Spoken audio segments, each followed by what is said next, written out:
Live but recorded, it is Line Locked, where we talk about the NDRL, that is the Nostalgia Drag Racing League. How are you doing, man? I'm doing well. You NDRLing? I'm NDRLing. The official podcast of the NDRL. Perfect. Line Locked. That's right. We cannot forget the official part. That's my favorite part. Yes, it is. We've got we got a great guest on today. He is the winner of the champion of the 7.0 Pro, or is it Pro 7.0? Pro 7.0. Pro 7.0 class. Pro 7.0 the lanes. Yeah, those are the fastest cars we have in the NDRL. So we got Billy Smith on with us today. That's going to be exciting to hear from him. He's a good time. Yeah. Old wild man Billy. Wild man. Billy. Wild man. Billy the Kid. Yeah, it'll be interesting. I hope you stay around the whole time, and make sure you like and subscribe. This podcast is growing. It's doing well, but in order to get more traction, to use a euphemism, to get more traction in this, make sure you like and subscribe wherever you're listening to this at, whether it's YouTube or Stitcher. Stitcher's not around anymore, but iTunes, all of those guys, Spotify. Make sure you like and subscribe there. Comment if you can. I don't care what you comment. Tell me you like my hat. I don't care, but just comment somewhere, because that's going to drive the ratings up. More people are going to get exposed to it, and hopefully this thing grows, because it's important for not only our egos, but for the NDRL, to make sure that we get this up there where people hear about us. Mm-hmm. I know we're already pretty well known. Yeah. Anybody that doesn't know about how cool the NDRL is, this is. Did I just stutter there? You kind of slurred your R and your L together. Yeah, I've been drinking this morning already. But for anybody that hasn't heard of it, this is a good opportunity to meet us, meet the drivers, talk to them. It's a great thing that you could do for us. Please like, subscribe, and comment if you can. Yeah. All right. What else? Well, what's cool about this is that I take trips every once in a while for work, and I can pull it right up in my car and listen to it. I usually have about an hour drive, and you guys, if you're on the way to the track or on the way back from the track and you want to just pop in something and give you something to listen to on your way there or way back, it's a really cool opportunity. I use it in the shop. I'll put it in the background. I try not to listen to these. Chris does all the editing, so I try not to listen to these till they're live, ready to go. Ready to go, right. And it's fun for me to even, I know everybody kind of is their own biggest fan, but it's always fun to me to go back and listen to these. Mm-hmm. We have a whole archive of old stuff, plus just the NDRL specific stuff on the nostalgiadragleague.com. Yep. If you go there, go to multimedia and then the podcast, it shows the last 5. There's a button there that goes to the archive. You can see all of them. Mm-hmm. And if you go to the YouTube page, you can see even older ones that aren't the NDRL official ones. But there are certain NDRL guys that we interviewed back then. So that's really cool to be able to go back and listen to it. Matter of fact, I did it the other day. I was listening to one of the old ones with Shane Lyle on it. Yeah. Oh, Shane's always a good time. Yeah, it is good. He was our last guest, right? The last guest was Shane Lyle. He Irish exited us. He just left. I haven't talked to him since. Yeah, I don't know. Is he? Yeah. I don't know. Yeah. Maybe Jessica shoved that bell the beer bell. Done. Well, we won't go there. Yeah. We need to get into a little bit of news before we get to Billy here. One of the big things that we talked about with Shane, matter of fact, is the new gasser class. Yep. So if you have a nostalgia gasser style car and you're interested in running a class, these guys are great. We're trying to build our class. So the 2026 is the first year for the official nostalgia gasser class for the NDRL. And a quick update on that. I'm not sure the exact numbers yet, but I get the online memberships come in, and there's already several nostalgia gassers. So what was our bet? The bet was... I had 32, I had 28. Was that how many people showed up, or the members? Members. Yeah, we'll have to go back to confirm, but it's on tape. So you're gonna honor it. I don't even remember the bet. $20 or something like that. It was $20, but they're already rolling in. We've had so much press, so much comments, everything else about that class. It's going to be big. So make sure you get in on it, man. Yeah. The membership is not that expensive, and for what you get for it, woo-wee. Yeah. You're making money somehow. Oh, yeah, absolutely. Somehow you're making money. It's a fantastic group of people to be a part of, and this will be the inaugural. Inaugural. My vocabulary. First ever Nostalgia Gasser series of this group. So you could be the champion of it, but you got to start race 1. You can't win them all unless you win the first one. Absolutely. So, and if you are interested, you can go back to episode number 3. We do have Shane Lau on there, and he does talk about some of the rules and how everything's going to work with that. Speaking of, the NDRL also announced the 2026 Championship Series schedule. And the very first one is May 22nd to the 23rd. It's in St. Louis, which is actually Madison, Illinois, but it's a Worldwide Technology Raceway. That is a fun time. That is a great track. We've had a little bit of a success there, and they have a go-kart track there too. Yeah. Hey, you know what? Let's try to do a group go-kart outing. Yeah, we did the first year we went there. Every year we've go-karted. Yeah, the first year we had the most though. There was like 10 of us. So we're talking about it right now. Yeah, we're gonna keep announcing it later, but we're gonna do a go-kart championship. There you go. We're gonna do fastest lap or something, top 3. We're gonna either come up with some trophies or some money.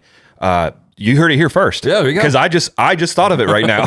But we're gonna do that next year, providing that the go-kart track is still operational. And we'll have senior Potsy do a plaque or trophy. Yeah, we'll make something cool out of it. We'll do top 3. Absolutely. And we'll go, and so because they can only run like 20 at a time, you just have to give us your ticket about your fastest lap. Fastest lap? Fastest lap. Yeah, because that's what you're not racing against each other besides time. Yeah, we'll just do fastest lap and top 3. And you have to be an NDRL member to gain this. That another perk. Yeah. Another perk. And a tip for you guys that are a lot like me, that have got a little weight in the belly, lose some of it. You go yeah, faster. you do go faster. But I don't know, because we could go in the intricacies of all this, but I do think throwing your weight around does help. Yeah, that's true. It could get you in the corners a little faster. Okay, cool. So that's going to be awesome. Yeah. So the next race, race number 2, is going to be in our favorite Beach Bend Raceway Park. That's going to be, used to be the Hot Rod Reunion, then it was the Wally Parks Nostalgia Nationals, which now it's just the NHRA Nostalgia Nationals, I think is what they're calling it. That's for us, that's all week long. We get there on a Monday or Tuesday, I think it is, and we're there all week. It is one of the best times that we have. It's our Super Bowl. Yeah, it is. Absolutely is. From there, we are going to, and that is June 18th through the 20th.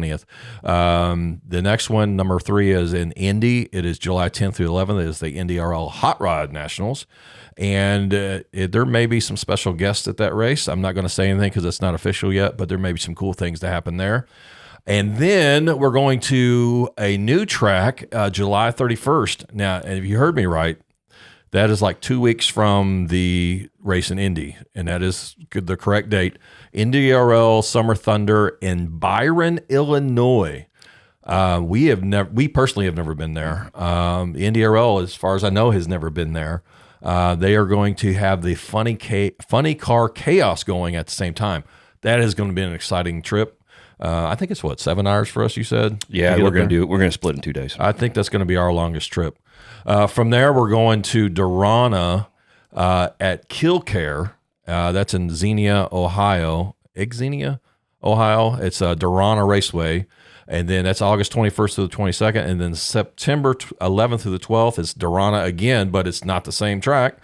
It is in Columbus, Ohio. It's the old National Trail Raceway. And then we wrap it all up where we always do, down in Bowling Green again at October 17th through the 18th. And that is a week later than we normally run it. Did you mention Indy? Yeah, Indy. Yeah. Okay, well, I'm sorry. I didn't hear that. July 10th. Yeah. Okay, yeah, that one's a big one for us. That's going to be a NDRL, I guess you could call it a presented award. It's Rick Skillman's actually presenting it, which is really cool of him. Ray Skillman, sorry, is going to presenting it. So that's really cool for him to jump on board. But that one is going to have a bunch of other stuff on it too. I think there's going to be a car show and stuff like that. Yeah, car show. That's going to be one of our bigger events, and it could end up being one of our biggest if we continue doing it. But make sure you attend that one in Indy. It's our central location. It's going to be a great race. It's going to be great. So if you've paid any attention to what I just said with the evidently I didn't, because I didn't hear Indy. Exactly. Excuse me. So there is 7 races there. NDRL, the history of NDRL, we've always raced 6 times a year. This time we're pulling in a 7th race. And what that means is you get to knock one of them off. So it's only going to be your best 6 races, and then you knock the worst one off, and that's where you get your points. Yeah. And let's be clear too, it's you don't get to choose the race you knock out, it's the one that has the least amount of points. I don't know why you'd want to choose. Well, there's reasons. You could do some team strategy stuff with it. So it's not going to be a choice by the racer. It's going to be your worst race gets thrown out. But it's best 6 out of 7. So you could miss one because of family thing, and you can still go. But we strongly encourage you to make all of them because we need to make all these events great. Yeah, and that was the big drawback. But doing this, we've talked about doing this for the last few years, and we're concerned about car counts at one of the trucks because everybody is allowed to miss one if they have to. If they already have their family vacation planned or their car breaks or whatever, they need an extra week to get it done. It is what it is, but try to make all the races if you can, guys and girls. Yep. It's going to be good. So if you got any questions about that, you're more than welcome to reach out to the NDRL either through their Facebook, or you can reach out to each race director or the president at nostalgiadragleague.com or vice president at Nostalgia. All of those, there's links on our website, on the NDRL website, to get in contact with anybody if there's any questions about any of this. Yeah. I would go to your class rep first as your initial inquiry. Yeah. And I'm actually, if any ProGas guys, I'm still the class rep this year. Yeah. It's ProGas at nostalgiadragleague.com. Every group will have that exact same email. So Nostalgia Superstock's actually NSS because it's so long. Yes. At nostalgiadragleague.com. But go to the website. They have a list of all of them. Reach out to them if you have any questions or comments or concerns about the schedule. And then they'll get back with you as soon as they can. Absolutely. I tell you, my voice sounds awesome right now. I don't know what it is. I think we did some work on the audio, but it sounds great. It really does. Yeah, kind of makes you feel like you're a podcast. Yeah, it does. It really does. We've really upped the game with. All we did was hit one button and it sounded way better. All right. So one thing too, I want to quickly. I had a couple messages on. I mentioned that when you sign up, you're going to get an email. Those emails haven't been sent out yet. What it is we are going through this database thing that I've created, and when our new membership person, Jessica Lyle, is going to be adding those people in within the next couple of weeks, and when she does it into the database, it automatically generates an email. It's going to land you into a new area that's still under construction, but it's going to be there. It's a new area. It's a membership thing where you'll get access to all your stats. You can look at directory. You can find everybody else's stats. You can actually edit your own information too. If like say the address is wrong, you can go in there and update your own address. There'll be places where you put avatars. So you can, is that an avatar? I think that's what it's called. That's what the computer tells me it's called, where you can actually put your face on it, which is going to be helpful. The idea is if you're racing in a larger class and you don't know a person and you need to find out about them, or you want to try to locate them, you'll be able to click on their profile and it'll show you everything we know about them and a picture of the car possibly or whatever. Again, it's under construction, but it's going to be continually updated. You'll expect to see those emails. Anybody that signed up today or up to today's date, you'll start seeing them within the next couple of weeks. Yep. So look for them, click on it, sign up because you have to put a pin in. Yada yada, and eventually there'll be a little box that gives you to the fantasy league that we are going to do a full episode on eventually. Yeah, but I think that's enough front half. Yeah, I think so. Let's let Butch Hill, the NDRL president, take over and tell us a little bit about sponsors, and we'll be right back with Mr. Billy Smith. Hey, this is Butch with NDRL. I want to make a shout out to all of our sponsors, and it's hard to do the list. I'll just name a few. Larice Motorsports, you got Sunoco Oil, you got JR1, you got Walker Products, you got A&A Transmission, and the list just goes on and on. So we want to do a little shout out to them, and the best thing you can do is go out to www.nostalgiadragleague.com and see the complete list.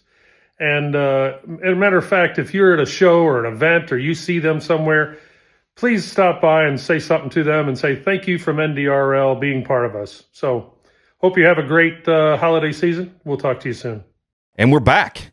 We're back. That was a good word from our Presidente. El Presidente. El Presidente. Make sure you reach out to all these sponsors. They make the world go round for us. But now it's time to introduce our guest. It's like one of these, isn't it? It's the one that says guest. Okay. All right, we've got today the special guest the champion of the 7.0 class, the Pro 7.0 class. I messed it up. See, there you go. It is none other than Mr. Billy Smith. How you doing, buddy? Man, doing great. Thank you, guys. Thank you for what you do with this, and thank you for everything. I know what you guys do behind the scenes for NDRL. Yeah, it's a big undertaking for everybody involved. We're talking right now. You're seeing 3 people that are on the board. It's a lot of work that people just don't realize, but. It's something I'm passionate about, and you're passionate about, and Chris is passionate about, and at the end of the day, the juice is worth the squeeze. So we're happy to do it. We're here to talk about you, Billy. Give us a little background. Who are you? What do you do? All that type of stuff. Just tell us about yourself. Well, let's start with the drag racing, which that rolls right into what I changed careers on. My brother and I started racing together, and he still races with me. We had a 70 Camaro split bumper. Started out there was a mailman's car. So we ended up buying that from him, blew the motor up, had a little 307 in it. And a buddy of ours worked at the junkyard and had it burnt. Picture this, it was a 66, I believe, or 67 Impala with a 427 4-speed. It was an SS car and had the 3 2-barrels on it. But it had been in a garage and burnt. Mm. So, yeah, the whole top of the motor, the distributor, it was all mess. So we got that engine, put it in the Camaro, put an Elderbrock intake on it, and went drag racing. Mm. So we started out at Windy Hollow over there in Owensboro, around the Kentucky, Clarksville, Tennessee on Friday nights, and we'd end up at Bowling Green. Maybe if it wasn't broken, we had enough money to buy gas. So we did that for years and ended up trading that car for an altered. And so that was in 82, 83 time frame, and ran that car for a few years and did pretty well with it. So we've always had some kind of front engine car after the Camaro and always did that. So, and then racing got put on hold. I ended up, was mechanicking, worked at Datsun. You guys ever remember that? Myself here, I guess. Yeah, pickup trucks. You're nostalgic yourself, Billy. Yeah, I'm a little nostalgic myself. I get Social Security next month. So hey. Oh wow! You got your AARP card, and yeah, there you go, man. Get your discount Golden Corral. Hey, there you go. You get to go front of the line. Yeah, Bob Evans. You'll be all those things. all the bennies. Yeah. So then we put that car up. I just kind of traded it, and I knew a guy had it. So I went to Alaska, spent 15 years there, and started flying. I didn't know you were in Alaska. That's pretty cool. You started flying up there, huh? Yeah, mid-'80s. Was up there and stayed there about 13, 14 years. Mm. And then we came back, and I met my wife, which we've married now 35 years. Oh, wow. And seen the old car at my dad's place. It was pretty bad shape, So I said, yeah, we used to race that. We used to do this, do that. So she said, why don't you do this again? Yeah. You didn't understand the financial amount. Yeah. I did. I got the old car out, welded a bunch up on it, got a motor in it, and took it down. We moved to Columbus, Ohio. And tried to get it inspected, for chassis spec. And it was Pinky back in the day. He did the NHRE stuff. Now Joe Lease does that. But he wouldn't certify the car at all. It was an old car, probably built in the early 60s anyway. So we had the new car built, which is a car we run now in the NDRL, that front engine dragster. We built that in 03. Okay. And running it since then. Oh, nice. Same car. Yes, it's 22 years old now. Yeah. Wow. And it's still being able to be recerted, huh? Because in racing world, 22 years is a long time for chassis and whatnot. There's a lot of stuff that changes in that amount of time. It does, and which is a good point too. I've told the 7.0 guys, we got to go to the 6-point harness this year. Yeah. So I'll be sending those guys a message again. Be sure everybody gets it done. So we did that when back when you started, you just had a lap belt. Yeah. Yeah, when it was built, that's all you need. But run the top dragster for a few years with it, the Top Dragster was great at the beginning. It could be competitive enough, but it got to be where the more money, the faster you could go. And I think capped that thing at 6.0. So you could get into a 30-car field. We used to get in with that car, a 670, 675, and boom, you're in. And now it's like way on down there. So in the current configuration, you were running Top Sportsman, the small block, because you have blown small block. You were running. You ever pushed it that hard, huh? Same deal, and just push it a little harder. Wow. Okay. The car it had to weigh 1675 with a blown small block and Top Dragster configuration, and that's with 90 pounds of weight in the nose. Wow. That's what it weighs. Wow. I can take a little 5 pounds out this year from me. I helped out with the weight by eating more. That helped out, man. If we get into it a little later, I'd like to ask you about the small block. But let's first go into, because what everybody wants to know about is kind of like your season. I've kind of watched it too. I've been helping Robbie Friels out from about half the season to now. So I've kind of been in the loop of from I think Muncie to the end of the race or end of the season. But tell us the front half, because you've been very consistent, and that's the reason where you are where you're at. So let's just talk about our first race was in St. Louis. St. Louis. We've won this championship. This is our 4th year winning it. Wow. This was the toughest year. Yeah. We left St. Louis. The car was fresh. Everything was great. We qualified number 1, but then got bumped to number 2. We had a 7 flat with a 1. And then Larry Greer come in with that the Gold Rush and busted 7 flat with a 1 at 198. Oh, because it goes 180 something. Goes the mile an hour from there, yeah. Yeah. So we were thinking we won that race, St. Louis, first race of the year. It felt really good. The car felt back because the car's always been consistent. And Bowling Green's number 2 race, we qualified number 1, but got bumped again by the other guy out of Oklahoma, I believe it was. Oh. But we were felt good. Everything's going good. Made it through the first round, second round, and then had a bye into the final against Larry Harlan. Larry beat his guy. I had a mechanical. So I'm going to get a bye. So Larry, is a funny story. So Larry comes over to the trailer. We're getting ready to go up the lanes. He said, hey, we're going to final. You want to split? And I said, Larry, my car's broke. Well, then never mind. I want to split it. Never mind. But NHRA, since we couldn't make the call, there was no second place. Okay. But we broke the gear drive. Cam bolts sheared off. Oh, okay. So, and that happened on the run prior. We didn't even know. It must have happened in the lights. Yeah. But the bent valves is just a total mess. Mm-hmm. So then that pushed us to Indy. Mm-hmm. Put it back together. I had some used valves in there. Cam drive had broke the pin off, and it was metal all through the motor. Did you get your valves from a 64 Impala out of a junkyard? Well, Larry Harlan had an old head off that 55 over there. Okay. But man, then the car never was right.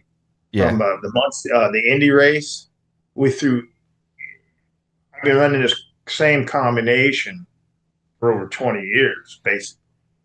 So I have a pretty good logbook on the data, weather, configuration, how much four-wheel drive, how much fuel. Boom. It wouldn't respond.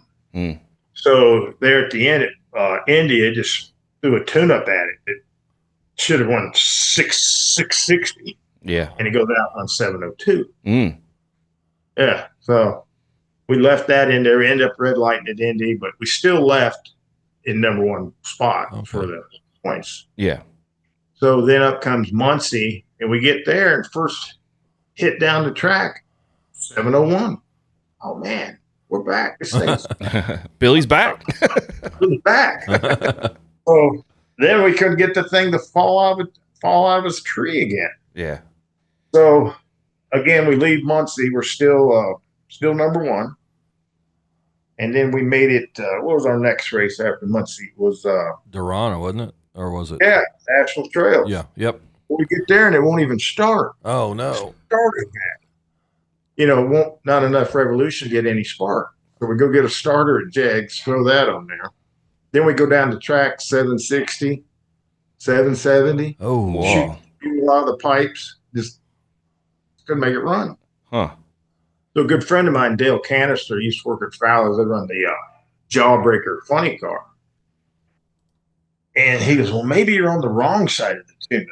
But we went the other way, and it was even worse. Mm-hmm. So then I just yanked the pulley off. I took three teeth away from it, took 10 out of the main, and boom, run right down the track. Yeah, back to it, huh? Yeah, and so I didn't touch it. Well, I did touch it for first round. That was qualifying. We went, I don't know what it was, 701 or something like that. We were number 2. So I take for first round eliminations. We got Tony Lombardi. Tony's he really tough sometimes, buddy. So I'm not sure where the car's at, but it just runs 7-0 something. We go out and luckily enough we get by the first round. Don't change it. We're on 7 flat with a 2. All right. We get a bye run. The next run 699 with an 8. I'm not touching it. Mm-hmm. I don't know what I don't know what I touched to make it run this. I'm not touching it again. Yeah. So then we had Brasket. Scott Brasket. He was number 1 qualifier. And we run 7 flat with a 4. He has a 004 light on us. He had a 10 light, which was okay, but yeah, the 004 and that 57, boy, he was all in. Mm-hmm. That was one of the best races. Some of the best racing I thought we had this year was at Columbus. Yeah, he's got the black 57, right? Yeah, yeah, that's a nice car. Big Henny in it. Yep, 1971, beautiful car. Oh yeah, and that's something about the 7.0 and all the NDRL. I mean, you just walk through the pits; it's like a page back in history. Mm-hmm. And every car is super nice. Mm-hmm. It used to be in MPCA days. Some of those cars weren't they weren't the best of shape, but they're plowing down the track. But the NDRL has a really top notch bunch of cars. Oh yeah, absolutely. And we need more. So any of these 7.0 drivers that aren't participating, listening to this, make sure you come back and race with us because we need some more cars in that class. Oh, we had the MPCA days was Sugar Bear. That's where I met Steve Walzak and Sally, which met those folks in Gainesville, and they were in that class. And so was Mark Vaughn. I think that Mark Vaughn was in it, Walzak, and there's several others that I don't see anymore, that Slagle, John Slagle, a few other folks. We had a whole lot. Their 7.0 was a pretty full class because they ran in MPCA days, they ran a 650 class. Ooh. Some of the 650 guys would drop down to 7.0, and we used to be a pretty full field. Yeah. I wish we'd get some of that back, We will. We will. Yeah. We just got to target them. All right. So in Columbus, I believe you went to the finals and won that one too, didn't you? Yeah. Yeah. Well, that rolled us after we got past Scott. We had Robbie. Yep. And here's the thing, Robbie and I have been fighting for years. So it was me and Friels and in the final, and I had the points lead by 3 points prior to the points out of a national trail, whatever that ends up being. But me and Robbie go to the final, and I bobbed Robbie on the leave. I leave on him, get down, and I can see him in the mirror. I carry mirrors on my car, and I seen Robbie back there, and I just lifted right there at the light. I run 698.9. Oh. And Robbie runs 698.0. Yeah. Oh. Yeah. Oh, so yeah. you treat him pretty good if you had to use your mirrors to see him. Yeah. Well, car's longer, so that's right. There, I can see him, but I was still wondering about the car's tune-up. So I seen him right there, and that's lifted. We went 98.9. He went 98.0. Gotcha. Yeah, I was supposed to go up there and help Robbie because that's I helped start him and get him lined up, everything. And I was on the way up to that finals after my race, and I was on my scooter, and then you see you guys go. I was like, oh man, I missed it. Yeah. It was a good race. Yeah, it was a good race. Yeah. Then we left National Trails still number one. We had it by 9 points, and as you guys know, and everybody NDRL who's race was much. It seems like Bowling Green is, the last stance. Mm-hmm. I mean, man, it's going to be decided here. A lot of classes are. Pro gas almost always is decided at the last race. It's hard to have it, and then 7.0 is too. I mean, generally it is. Now, 750 was not. 750 was determined in Columbus. Yeah. And I think Pro Comp was as well. Yeah. But I think all the other classes were all right there at the last race. So it was a good competitive year for everyone. Yep. 17 was the only year we rolled into Bowling Green. We had it locked up. Yeah. That's the year we did not go to the Bowling Green, the Hot Rod Reunion. There was some conflict between NDRL and the NHRA that year. That was 2017. And we ended up going to Memphis that year. Oh, yeah. I heard about that. Yeah. Remember that? Yeah. I heard about it. I wasn't there, but I heard about it. Yeah. Well, we won the first race, which was St. Louis. Then we run the Memphis race, and we went back to St. Louis, I believe is how that went. And it was me and Dana Glick in the final, and I ended up redlining. Ooh. Yeah. So you get to Bowling Green, last race, last stand. You're only a couple points away from still being in it. I don't know the exact. Do you remember the exact number? You were ahead. I was 9 ahead. 9 ahead. So that's literally one round, and if you didn't do good in qualifying, that's it. I mean, it's that tight. Exactly right. And you couldn't have scripted this any better. Bobby and I both usually do pretty good in qualifying. Yeah. I haven't been doing as good as they needed to, but usually do pretty good. Robbie qualified number 6. I qualified number 7. So Put us in first round together. Yeah. I mean, you couldn't have wrote this down as a movie script. Yeah. And luckily enough, again, I think I left on Robbie, and I'm pulling away. I mean, I'm looking over at him. I got his front tire right there. So I'm thinking down track, where am I going to give this thing a quick pump? Mm-hmm. And just as I think that, the blower belt flies over my head. Yeah. Oh man! And you just watched him drive by. Yeah. Well, if you Rob, you hear rump, rump, rump, rump, rump. way down the track. That's his waving goodbye. Yeah. But so he wins the round. Yep. But I'm still got 4 points on him. Yep. So we both qualified 1 point apiece. Mm-hmm. And lucky for me that Robbie was a little anxious on the next round. Yeah. He was upset. He was upset. Yeah, he got kind of double screwed, didn't he? Because he not only did he lose the next round, but he ended up losing second place because of because they were tied. They tied up at the end because I believe Larry Harlan that was the one. Yeah. So I think did he end up winning or did that last race? Won the race. Him and Robbie were tied then for second place. Yeah. But NDRL rules, they go through, the tiebreaker is who won the most races. Yeah.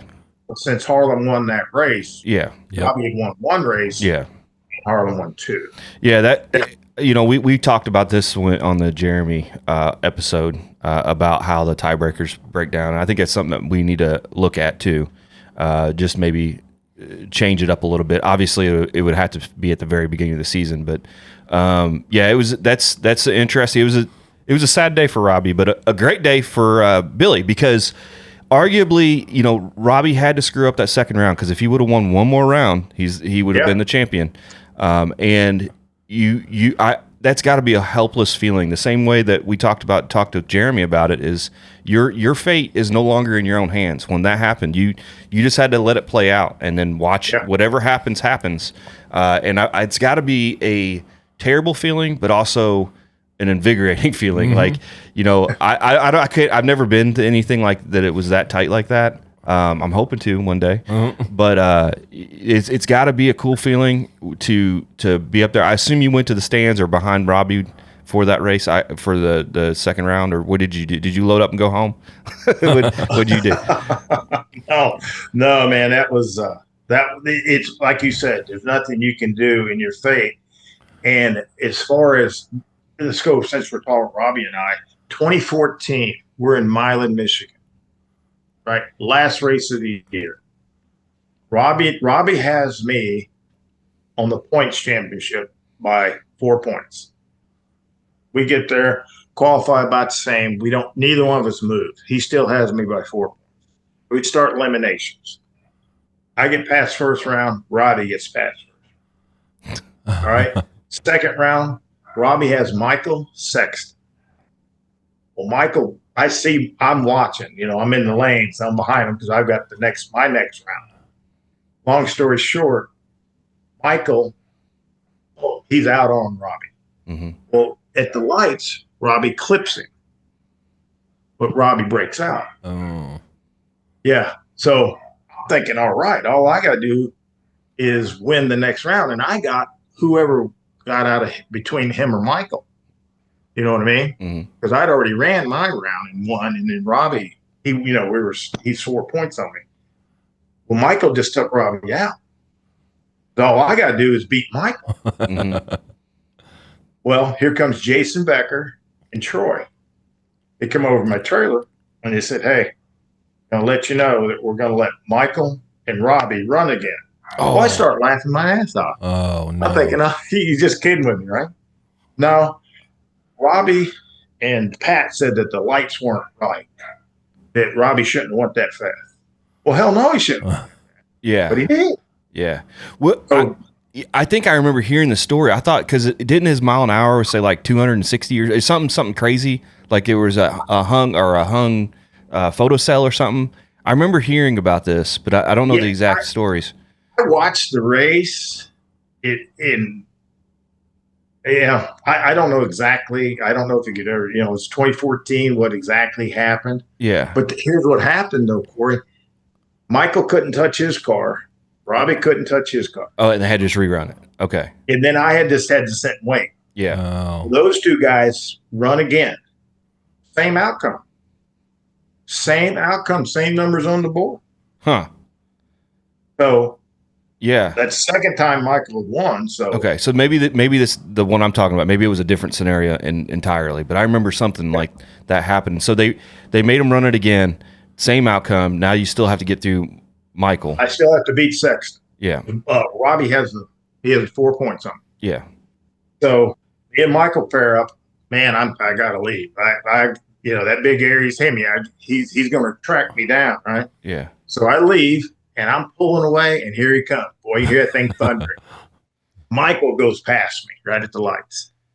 He goes 690 something. We went 701 or whatever. We win the round. Yeah. We come back around, and it looked like a tornado went through Robbie's trailer. Oh, no. Yeah. Oh, no. I don't mean to laugh. It's years ago. We're both grown, but so I got him by 1 point. Yeah. Wow. Yeah. Well, I go to the final. I end up red lighting against Mark Bond. Yeah. But it didn't matter. You got your point that you needed. Yeah. Robbie's the first to admit that he's a sore loser on all that. He gets quite upset. He has tamed that down since he's had children, but he is definitely a sore loser. I can imagine the frustration. There was a picnic table. I don't think that ever landed yet. Oh, geez. So you end up watching and winning the championship of the 2025 season. Yes, sir. And great feeling, excited. I'm sure you had some beverages. I couldn't imagine what the feeling is, but you want to describe it a little bit? I know you're a 4-time champ, so it's probably old news to you. Like, just another one. Just another one. This one was tough. I'll be honest with you. Like I said, car wouldn't even start. It's my home track. I only live 25 minutes away. Yeah. And I get there in the car, won't even crank. Oh, no. No. And I'm thinking all year this is going on. The cam brake, the gear drive brake into cam. Yeah. Red light at Andy. I'm just thinking, let's put this back in the trailer and go home. I just think this ain't our year. Right. Anyways, my buddy John, he's And my daughter goes to Jags, gets us a starter. We throw the starter on, get the thing cranking, throw a tune up at it. We qualify number 2. Yeah. Eventually got moved to number 2. Nebraska beat us out of number 1. And I'm thinking, okay, we're going to race. We're racing. This is a great feeling. But go back to your point, Corey. That night, we had to move out of national trails because the police department was doing some kind of training and stuff. Yeah. It was a great feeling to win the championship after you thinking you're not going to, those stuff in trailers, get the hell out of it. Yeah. Yeah. Yeah. It's kind of a tough call because this is something that we struggle with sometimes too. Like if we have a really terrible outing somewhere, everything's breaking, nothing's working. It's almost like somebody, up above is telling you don't need to be running, right? Because you think, oh, it's got to be some kind of fate. I shouldn't be doing it. But then if you pursue it and you end up winning, you end up doing better than you really should have. And so it's kind of like earning it, but it's also one of those things is you kind of lose that, should I trust fate? You know what I mean? Well, the same race was the same thing that happened to me. Remember, I did my buy run, forgot to turn the water pump on. Yeah. Thought, well, this is, maybe I shouldn't be running, but. I do want to make one point, though. We've had 2 champs on so far, and both of them had starter or battery issues at some point in their season. So I'm thinking I may screw up next year and not replace the battery or not put it on trickle charge, maybe get some of that juju. Yeah, maybe. It might work. All right, well, that's cool, man. I can't imagine the struggles that you went through. It sounded like you earned this championship. I mean, it went down to the final round for Robbie for you to get it. So it was a fight the entire way. We obviously want to congratulate you on that and putting all the effort in. That's really cool. I do have a question about this small block because you and Levi Vandenberg are the only ones in 7.0 that have ran small blocks and that I'm aware of. I'm sure there's others, but that I'm aware of. Is Mark Block runs one? Does he? Okay, I don't really know much about him. But it appears like there could be some advantages and disadvantages to that. Obviously, weight is going to be a pretty good advantage. You're probably gonna get off the line a little bit further ahead of them and whatnot. But like you said, you got that big block coming down on you, or the Hemi or whatever, because they're going to make it up on the other end, right? Oh yeah. You got Larry Harlan, Gordon Horn with those big. I think they both run the KB Old. Yeah. 5-something cubic 540s. Right. Robbie runs the 468 big block in his car. Yeah, let's take a quick commercial break real quick, and we're gonna come right back to you. Hey NDRL fans, Adam Fell with Walker Products. Excited to announce that we're partnering with NDRL again for the 2026 season, which includes a grand prize, all expense paid trip to Las Vegas for Apex SEMA. Thanks again. Look forward to seeing you out there at the track. All right, we're back. Sorry about my dogs. Evidently, they're fighting. I don't know what they're going on up there, but one of them was doing the "arr, arr, arr." I thought he was getting hurt, but no, he was just upset. So he's outside now. Sorry about that. All right, so we were talking about big block, small block stuff. It's got to be a little bit harder to run a small block, because you're gonna have to push it a little bit harder to run 7.0 than you would a big block. But is there any reason you chose to use a small block versus a big block? Man, I've run both. In Top Dragster, I ran the same combination, small block for the weight break. 16, like I said, 1675. Parts, more available, more readily available for the small block at a more cost efficient for me. I run a really lightweight valve train is the best thing for the thing. All titanium. Run the Jezel rocker. Change the ratio on those, and it works pretty good. And I usually only run that car about 9% over. Okay. The run 7 flat. That's pretty good. It must be a really stout small block. Yeah. But like I was saying, this 25 season, I was in the 20s, like used to be at the Top Dragster rates in Columbus right there. It brought me to that. I said, man, I had to run 20 over here to get in the class. Yeah. So I threw it at it there. And just to run 7.0. So we had a problem with the car and really never put my finger on it. Yeah. But tear down this year, it busted crankshaft, cracked the block. It was a mess. Okay. So you end up finding your struggle, your problem. I think the block was shifting because it cracked all the way from the main number 3 all the way up through the can. Wow. So you're actually kind of lucky that didn't get to be worse on you down track or something. Because that sounds like it could be a major detonation there. I don't think a engine diaper would solve that if you just blow the whole thing apart. But and that engine's, that block's 15 years old, if not older. The Dart little M, Yeah. So you're due for a new one. Yeah, we were due. All right, all new this year. Yeah, cool. So real quick, Billy, since you are one of the 7.0 guys, we're going to Killcare for the first time as the NDRL. There's been a little bit of discussion about the track, and I wanted to kind of get your view on, how you feel about that track. Yeah. The track's they redid that whole track back a few years. It's all concrete. My understanding is that they are going to do some extending on it, some construction. I don't want to give it a bad rep. I think it's going to be good. We did that about Muncie. Some social media guys got all freaked out about it. I think we go into this as an open mind, and I don't think the NDRL or that track will put us at a dangerous spot. Right. I think they will address to where it's a little longer for the shutdown. And if they don't, I don't believe that the board, the NDRL, will allow us to do anything that's going to be unsafe.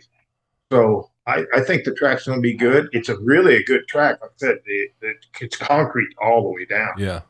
That's good. Yeah, so good. What about Byron? Have you ever been up there? Never been there. The guy I raced with me this year, Dale Canister, and those guys used to run funny cars up there. Okay. He loves the track. Big, wide open, plenty of room, plenty of space. Yeah, we've never been up there either. I'm really excited about it. So 2 new tracks for us this season. That's going to be pretty exciting. I'm looking forward to Byron. Killcare will be fine for us, us measly 9.0 guys, But and to address your point too is if there was a safety concern that has not been resolved, I am sure the board will have some kind of plan in place to make sure that safety is the utmost priority. We don't want to see people wad their stuff up for no reason. Oh, yeah, absolutely. I'm sure, keep an open mind, guys.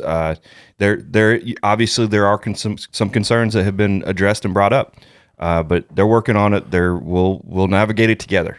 So be open minded to whatever the board decides. To how to approach this. Yeah. So yeah, I'm looking forward to it too. So you obviously getting a new motor for next year, at least a new short block. What else? Anything new you're going to do to the car over the winter? Every year I plan to do a different paint job. Right? Yeah. I swear to God, it's happened to me every year. Well, a couple years ago, we busted the ring gear, and we got to fix the rear end. Yeah. There goes the paint job. Yeah. This last year I thought I had nothing to do. I pulled it down to put a new. I brought an RCD gear drive. I had to yank the crank out to get the crank ground because the idler gear won't fit, the cover won't fit. So I pull that out, and we find a crack in that crankshaft. Oh. But yeah. I'm thinking, we'll get a wrap. We talked to Alky Diggers. Yeah, we'll throw a wrap on it. We'll pay this much of it. Oh, man, it's going to be great. That's where I got the gear drive from. Great guys to deal with, too, by the way. Oh, yeah. We've been down there to Nashville with them. Yeah. I'll be visiting them soon, actually. I'll be going down there. Yeah. I'm there now. I'm in that's where my in-laws right now. They live here in Nashville. Okay, cool. But, great guys to deal with. And I thought, man, it's going to be great. We're going to have this Alky Digger wrap on here. We're going to have this black and red. How cool is that? Yeah. Yeah. That's out the window. Well, you don't have that many body panels, Billy. I know. It can't be that expensive. A couple rattle cans from AutoZone will probably get you. But you're known for that paint job. Yeah, though, it would be hard to get away from that. Yeah. That's how I know your car. It's to me it's like a real nostalgic, I'm going to say probably late 80s, early 90s style paint job for a front engine dragster. I think it's cool. Yeah. I like it. So no big ones except for the motor. Anything else going on? Okay. Same combination. Like I said, I've been running that one for so long. Yeah. If you really feel comfortable with it, I did a lot of work with blown alcohol cars. I'm not Steve Boggs by no chance, but I've tuned other cars and I like what I've got set up. I usually try to hit the fuel system a little more than changing the blower pulley. Keep the motor happy, and then I can fatten it up, slow it down a little, lean it out. What I need to do. Yeah, it is tough to get away from a known combination and change to something else. We're small block guys ourselves. That's all we run, and it would be difficult because it's, for the most part though, every year we just kind of throw all our data out the window and start over anyway. But it does, if it's something it's tough to get away from. Yeah. In this racing, in any racing, really, guys, the number one thing is consistency. Yeah, absolutely. Be consistent, run 701, 702, and have a decent light. It's a tough day, Oh yeah, man. When you're all over the board like we were this year after St. Louis, we were good at St. Louis. Yeah, everything ran well. Then we got the Bowling Green and the Cambridge and all that. We were good at the first race. we had it. We had it the first race. And I say that a lot.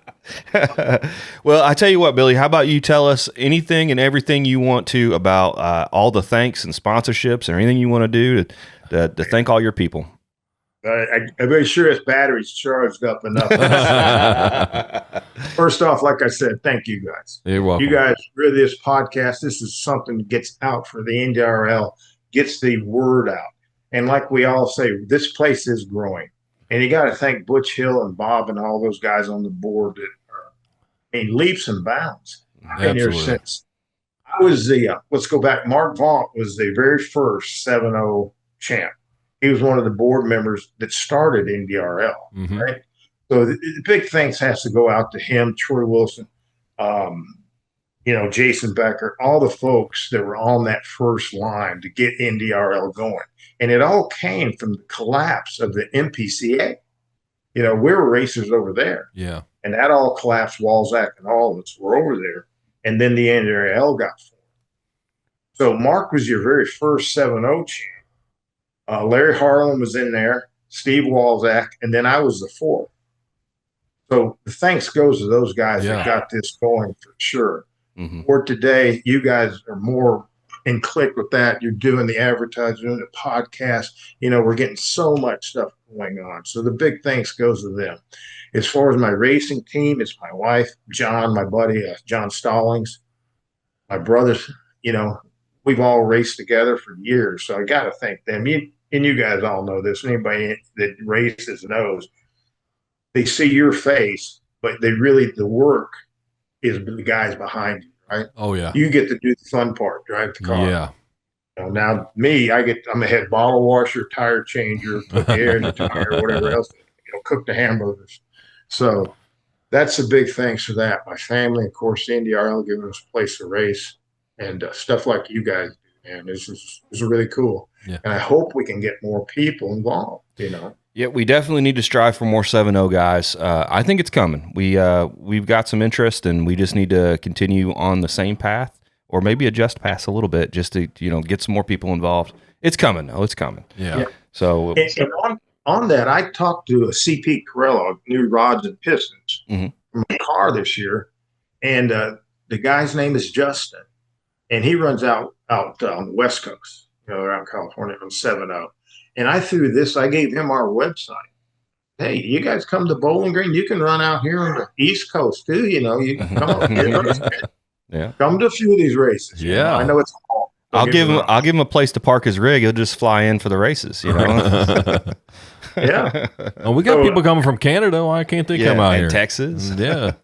Well, that Bowling Green race, they come from California, Washington, all over the coast.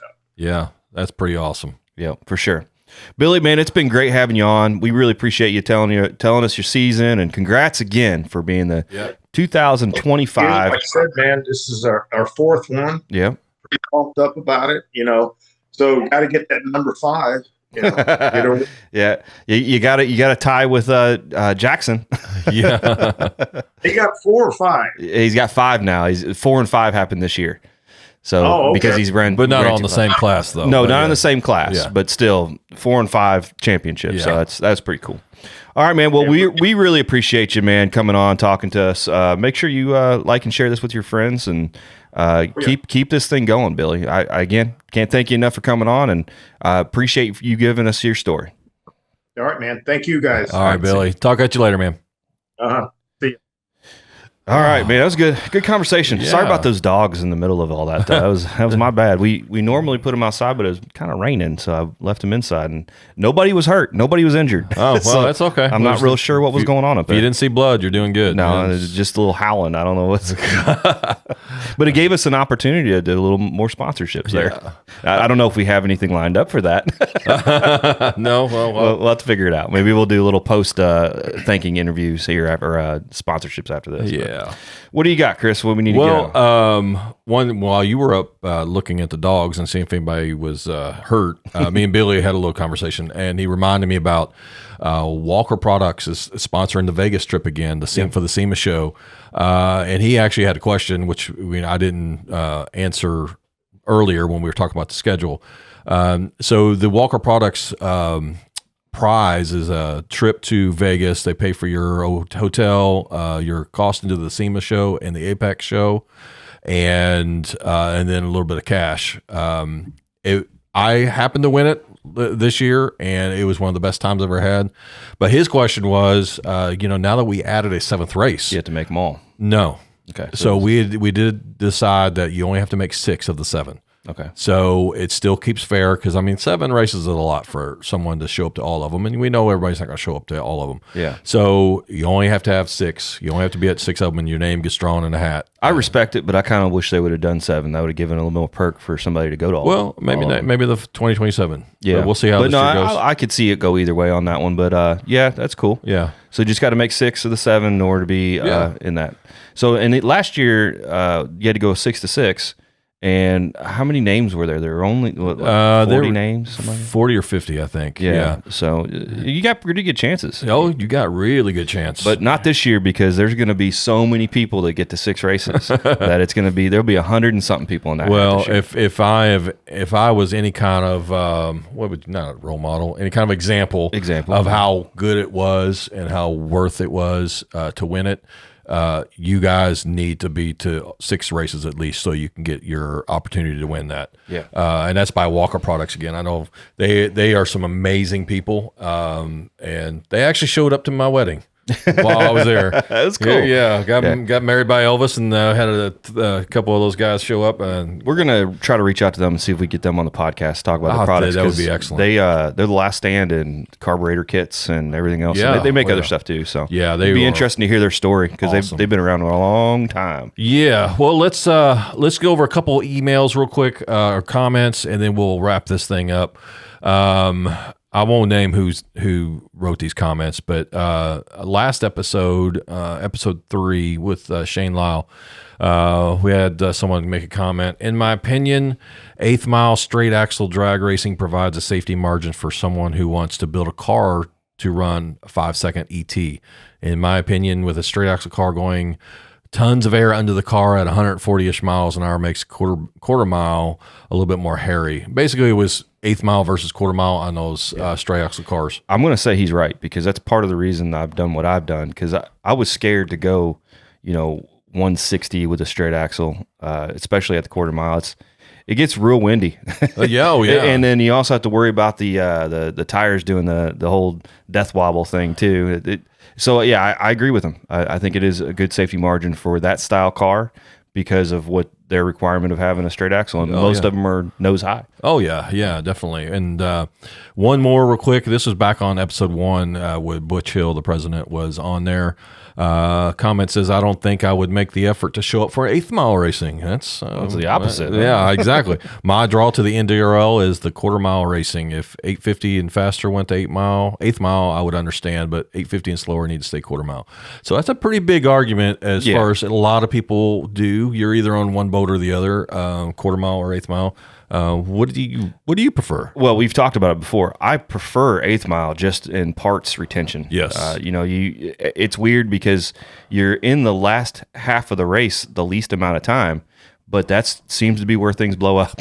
Oh, so, yeah. you know, but also, you know, I like the nostalgia of running quarter mile like they've always done it. Now, IHRAs went to 8th mile only. So that's something that's happening.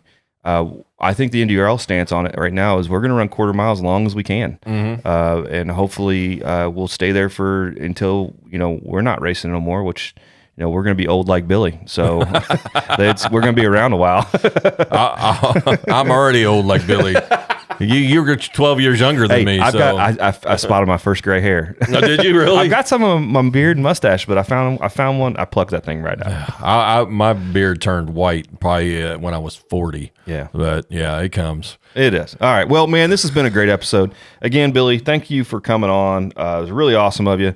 Had a good time. We're going to hopefully have a couple more champs in the future, and then we're just going to start getting people to talk about stuff. Yeah, absolutely, man. This is good. This is really going off to a great start for the podcast, and wish everyone Merry Christmas and Happy New Year and all that good stuff. And we will see you next time here on LineLocked Podcast. That was really good. That was really good.